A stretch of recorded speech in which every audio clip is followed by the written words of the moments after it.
Hi friends, welcome to our channel. ఇంట్లో కూరగాయలు ఏం లేనప్పుడు లేదంటే నోటికి ఏం తినబుద్ధి కానప్పుడు ఒకసారి ఈ పచ్చడి చేసుకొని చూడండి. టేస్ట్ అనేది చాలా బాగుంటుంది. దీనికోసం ముందుగా ఒక మిక్సీ జార్లోకి 2 మీడియం సైజు ఉల్లిపాయల్ని కట్ చేసుకొని తీసేసుకుంటున్నాను. అలాగే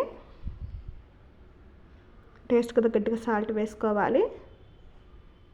1 స్పూన్ కారాన్ని, కొంచెం పసుపు కూడా వేసుకొని, అలాగే కొంచెం జీలకర్ర కూడా వేసుకోవాలి. ఇప్పుడు ఇందులో కొంచెం చింతపండును కూడా వేసుకొని ఇలా మిక్సీ పట్టుకోవాలి. ఇప్పుడు దీనికి పోపు అనేది రెడీ చేసుకున్నాము. స్టవ్ మీద ప్యాన్లో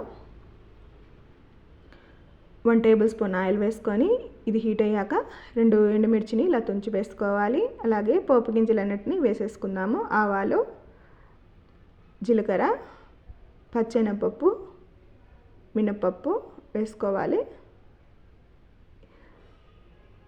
స్టవ్ని మీడియం ఫ్లేమ్లోనే పెట్టి ఈ పోపుని అనేది వేగించుకోవాలండి, లేదంటే పోపు అనేది త్వరగా మాడిపోతుంది.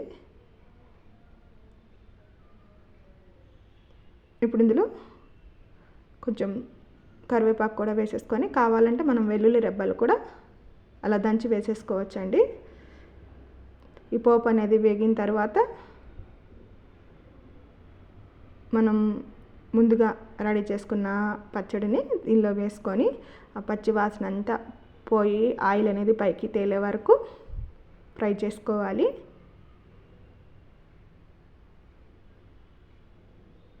అంతే అండి, ఒక 5 మినిట్స్లోనే దీన్ని మనం రెడీ చేసేసుకోవచ్చు. ఒకసారి మీరు కూడా ట్రై చేయండి, టేస్ట్ అనేది చాలా బాగుంటుంది. ఈ వీడియో కనుక మీకు నచ్చినట్లయితే please like, share and subscribe to our channel. Thank you.